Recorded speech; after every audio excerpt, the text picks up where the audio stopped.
방법을 안내할 김경란입니다.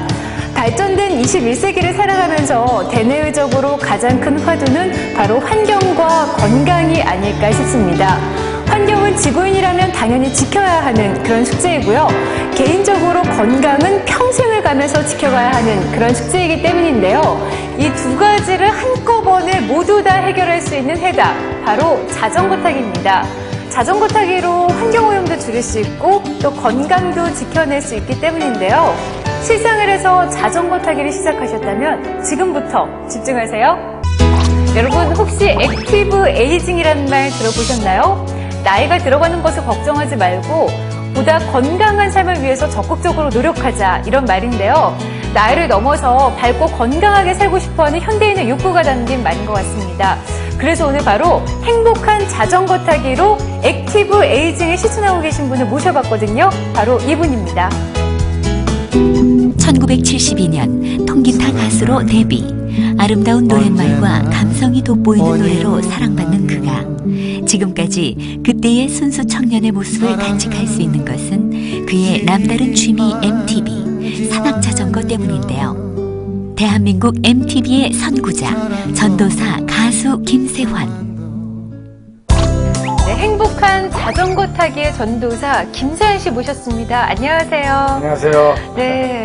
사실요, 김세환 씨 하면요, 저는 통기타를 든 모습이 가장 먼저 떠올랐는데요. 네. 언제부턴가 김세환 씨 하면 자전거를 탄 모습이 김세환 씨의 상징적인 모습처럼 그렇게 됐어요. 네, 그렇게 됐어요. 네, 언제부터 이렇게 자전거를 타시게 되신 거예요? 네, 제가 86년도에 제가 스키에서 네. 미국에 스키를 타러 갔는데 그때 제가 산악 자전거를 아주 유심히 보게 됐어요. 그래서 그냥 욕심에 일단 샀습니다. 그래서 그거를 표시를 타해서 완전히 분해를 해서 제가 여기 와서 다시 조립을 했습니다. 그러면서 제가 타기 시작했거든요. 아, 그럼 그때부터 자전거를 타기 시작하셨다는 말씀이신데, 제가 알기로는요, 김세환 씨께서 굉장히 많은 연예인분들에게 자전거가 너무 좋다, 타봐라, 이렇게 권유도 하시고, 그래서 실제로 많은 연예인분들이 자전거 타기에 동참을 하고 있다, 이렇게 알고 있어요. 네, 그래서 제가 방송을 오가면서 만나는 동료 가수나 뭐 연예인들한테 이 자전거 타기를 제가 굉장히 권합니다. 네. 그러니까 제 별명이 그래서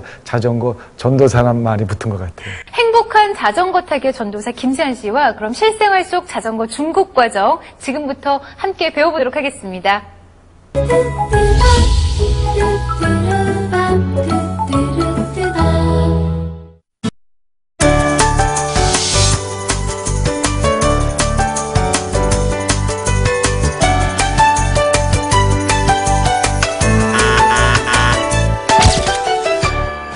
네, 사실 저 같은 초보자는요, 자전거도 그냥 다 똑같은 자전거로만 보여요.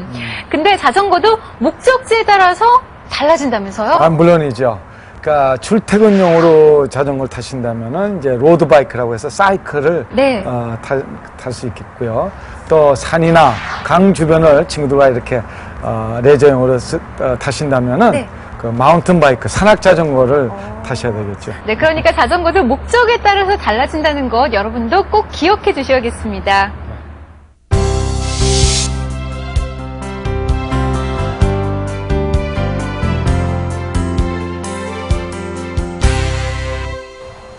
네, 이제 자전거를 목적지에 따라서 골라봤고요. 그렇다면 또 다른 어떤 준비가 필요할까요? 네, 이 스키장에 갈 때는 스키복을 준비해야 되듯이 네. 자전거 탈 때 꼭 필요한 그 도구가 있습니다. 첫째로 이 헬멧을 꼭 쓰셔야 돼요. 헬멧을 꼭 써야 되는 그 거예요. 다음에 이제 땀을 흘리고 그러니까 기능복인 자전거의 특수복이 있습니다. 네. 그러니까 헬멧과 자전거 특수복을 갖추고 라이딩에 나서야 한다는 말씀이시죠? 그렇죠. 네.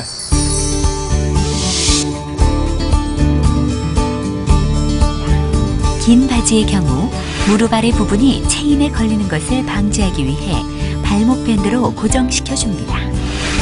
신발은 운동화를 신되 될 수 있으면 끈이 없는 것을 신도록 합니다.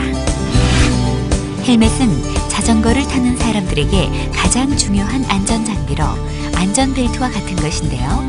헬멧 앞부분이 눈썹 부분과 일치되도록 하고 머리끈과 턱끈이 불편하지 않을 때까지 당겨 조정해줍니다.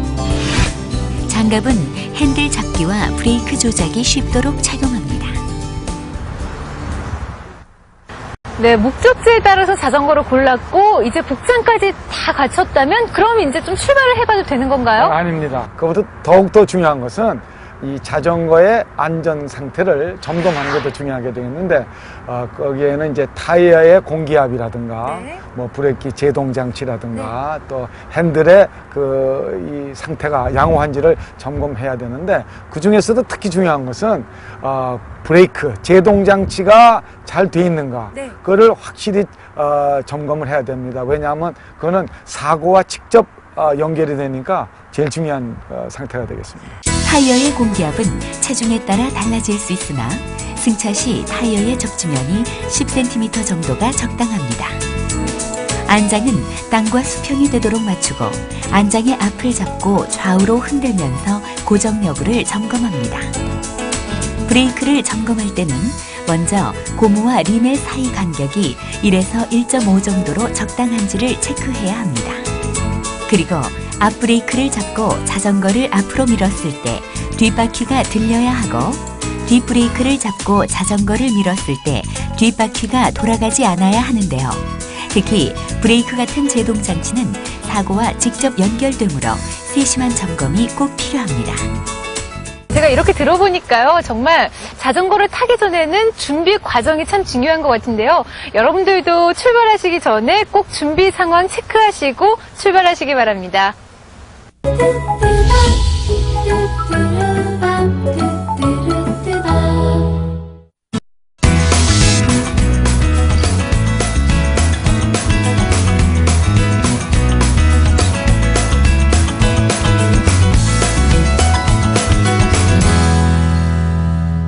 근데 잘못된 자세로 오래 있으면 척추에 무리가 간다고 하잖아요. 네. 네, 그래서 자전거를 탈 때도 올바른 자세가 굉장히 중요할 것 같아요. 그러면요. 잘못 익힌 자세로 이렇게 자전거를 타게 되면은 몸과 척추에 손상을 주어서 몸이 나빠지게 되거든요. 네. 그러니까 올바른 자전거 운동을 하기 위해서는요, 이용자 신체에 맞는 자전거를 잘 선택을 하셔서 올바른 자세로 자전거를 타는 것이 중요하다고 생각합니다. 바른 주행 자세를 위해 안장의 높이와 위치, 핸들의 위치와 높낮이, 페달을 밟는 위치를 조정하는 것을 상점 조정이라고 합니다. 네, 안장 높이를 잘 적당히 조절하는 게 좋은데요. 안장 높이가 높아지게 되면요, 뒷 근육이 불편하게 돼서 더 안 좋습니다. 그리고 안장 높이가 낮게 되면은 앞 대퇴부 근육이 불편해서 타기가 아주 안 좋거든요. 자기 신체에 맞는 안장 높이를 잘 조절해서 주행하시기 바라겠습니다. 안장은 이렇게 왼발의 뒤꿈치를 왼쪽 페달에 올려놓은 상태에서 왼쪽 무릎을 가볍게 편 상태가 되도록 안장 높이를 조정해 줍니다. 네, 일반적으로 여러분들이 아무 자전거나 이렇게 타시는 경우가 많은데 그게 아니고요. 자기 신체에 맞는 자전거를 선택해서 자전거를 타시는 것이 몸에 좋습니다.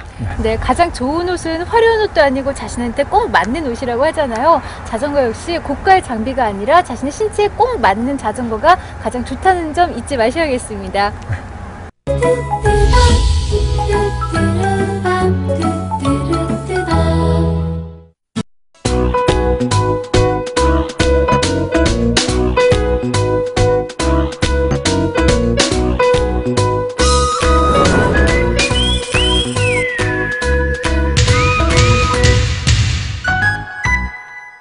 네, 선생님, 저 같은 초보자의 경우는요, 사실 모든 길이 다 그냥 평탄한 평길이었으면 좋겠는데요. 자전거를 타다 보면요, 오르막길도 있고 내리막길도 있고 또 뜻하지 않게 장애물까지 만나게 돼요. 그럼요. 네, 네. 본격적인 주행에 앞서서 좀 익혀야 될 기술들이 있을 것 같거든요. 그럼요. 그래서 즐겁고 안전한 주행을 위해서는 올바른 주행 자세가 필요한데요. 그 주행 조건 변화에 따라서 이 자전거를 통제할 수 있는 기본적인 기술이 필요합니다. 네, 안전한 기술을 익혀서 안전하게 자전거를 타야 된다는 말씀이신 것 같은데요. 그럼 지금부터 그 기술들을 좀 하나씩 배워보도록 할까요? 핸들 조작 연습은 먼저 넓은 장소에 2m 정도의 간격을 띄우고 핀을 세웁니다. 연습 초기에는 핸들에 의해 방향을 바꾸고 점차 속도를 높이면서 자전거를 핀 쪽에 붙이면서 통과합니다. 보다 빠른 속도로 달릴 경우에는 핸들을 세게 쥐고 몸을 똑바로 세우고 자전거를 비스듬한 상태로 눕힙니다. 이를 반복하며 핸들 조작에 익숙하게 합니다. 똑같은 자전거를 타고 똑같은 오르막길을 오르는데도 어떤 친구는 굉장히 수월하게 올라가는 반면에 어떤 친구는 굉장히 끙끙대면서 올라가는 모습을 볼 수가 그렇죠. 있거든요. 네. 어떤 비밀이 있는 거예요? 무슨 네. 차이가 있는 거예요? 그러니까 주행 조건에 따라서 기어 변속을 많이 하게 되는데 이 기어 변속은요, 이 속도와도 관계가 있지만은 체력에도 많은 영향을 끼칩니다. 그러니까 기어 변속을 잘 조정하는 것이 중요합니다. 네, 그러니까 주변 환경에 따라서 기어 변속을 미리 해놔야 하는 거네요. 그렇죠. 네. 그러면 여기서 기아 사용 방법과 변속의 포인트 지금부터 몇 가지 좀 배워보도록 하죠. 언덕 내리막길에서는 앞기어는 큰 기어를 사용하고 뒤는 작은 기어 3개로도 사용합니다. 오르막길을 오를 때는 앞쪽 기어를 작은 기어로 두고 뒤쪽을 큰 기어 3개를 사용합니다. 올바른 기어 사용은 체력 소모를 줄일 수 있고 안전한 자전거 타기를 도와줍니다. 주행 조건을 보고 적절한 위치에서 기어를 변속하는 기어 변속 포인트 또한 중요한데요. 첫 번째 움직이는 상태, 즉 페달이 돌아가는 상태에서 기어를 조작해야 합니다. 정지된 상태에서의 기어 조작은 기어 케이블 등을 강제로 잡아당기는 결과가 됨으로써 기어줄 등에 무리를 주니까 주의하세요. 앞뒤 기어를 따로따로 조작하고 기어의 조작은 한 단씩 조작합니다. 이때 뒤 기어를 먼저 조작함으로써 변속 시 힘의 변화를 적게 하여 균형을 유지하도록 합니다. 앞뒤 기어는 높은 기어, 낮은 기어는 낮은 기어끼리 어울리게 조작합니다. 네, 주행에 있어 브레이크와 기어, 핸들 조작까지 배워봤다면 이제 응용을 해야 될 텐데요. 주행 조건에 맞는 자전거 주행 방법 지금부터 배워보죠. 네. 그럼 제가 말보다는 제가 직접 시범을 보여드리겠습니다. 네.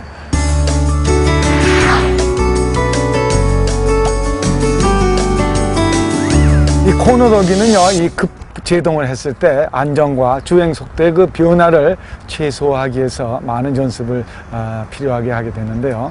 이 커브 정도에 비례해서 비스듬한 이 자세를 유지하는 게 중요합니다. 그러니까 돌아가는 방향의 페달을 위로 하게 되고요. 또 반대쪽 페달은 아래로 향하게 하게 해서 이제 코너를 돌아야 되는데요. 이때 몸은 자전거와 동일한 자세를 취하게 되고요. 머리는 이렇게 수직으로 해주시고요. 시선은 이 진행 방향을 주시해야 됩니다.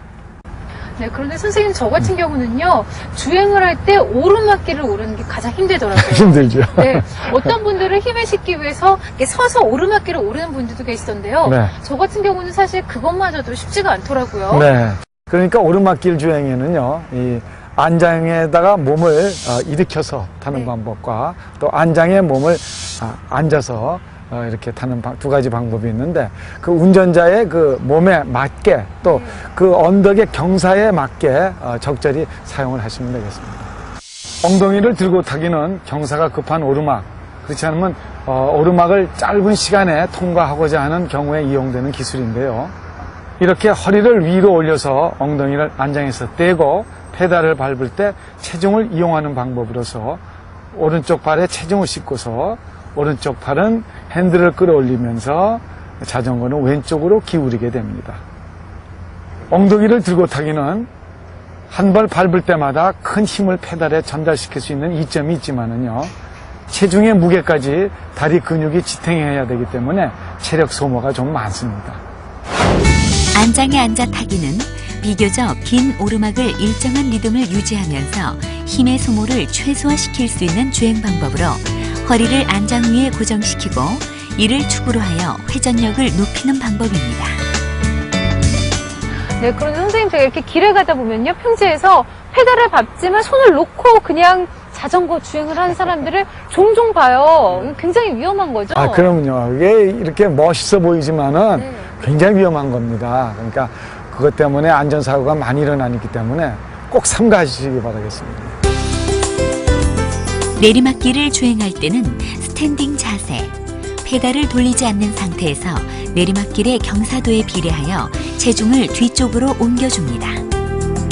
이때 양쪽 대퇴부의 안쪽은 안장에 가볍게 밀착시켜 어떤 상황에서도 자전거와 자전거 이용자가 하나가 되어 움직일 수 있도록 해줍니다. 이때 앞뒤 브레이크를 적절히 사용하면서 속도를 조절해야 합니다.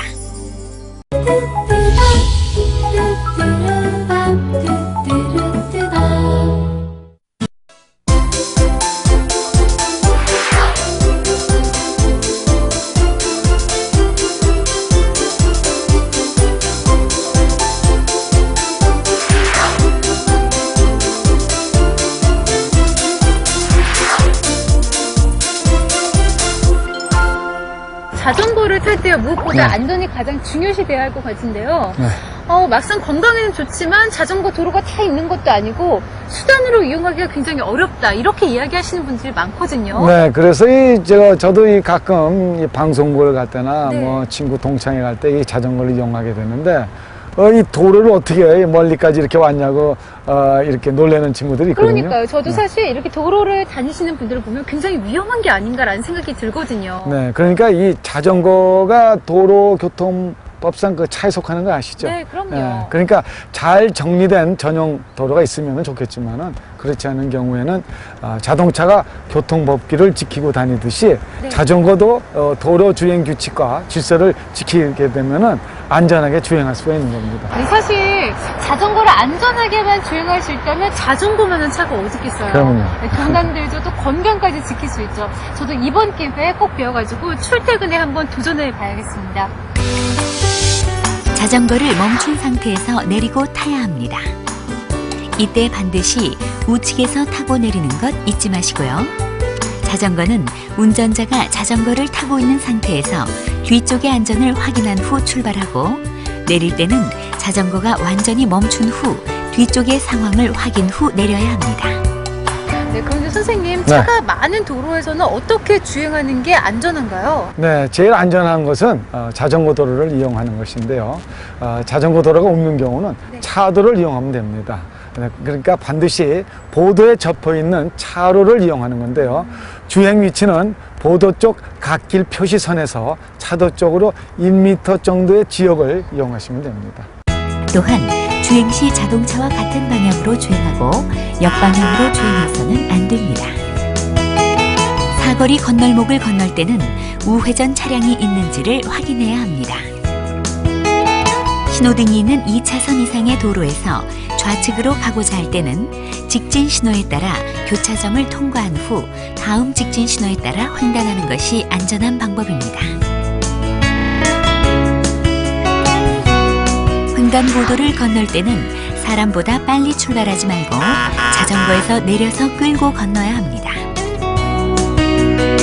자전거 주행을 할 때 이러한 행동은 도로에서 모두를 위협할 수 있는데요. 모르는 사이 본인들의 습관 속에 있지는 않은지 살펴보세요. 차도에서의 위험한 추월을 하는 경우, 차도에서의 위험한 진로 변경은 위험할 수 있고요. 양손을 놓고 타는 행위나 핸드폰을 사용하면서 자전거를 타는 행위는 아주 위험한 주행이 될 수 있습니다.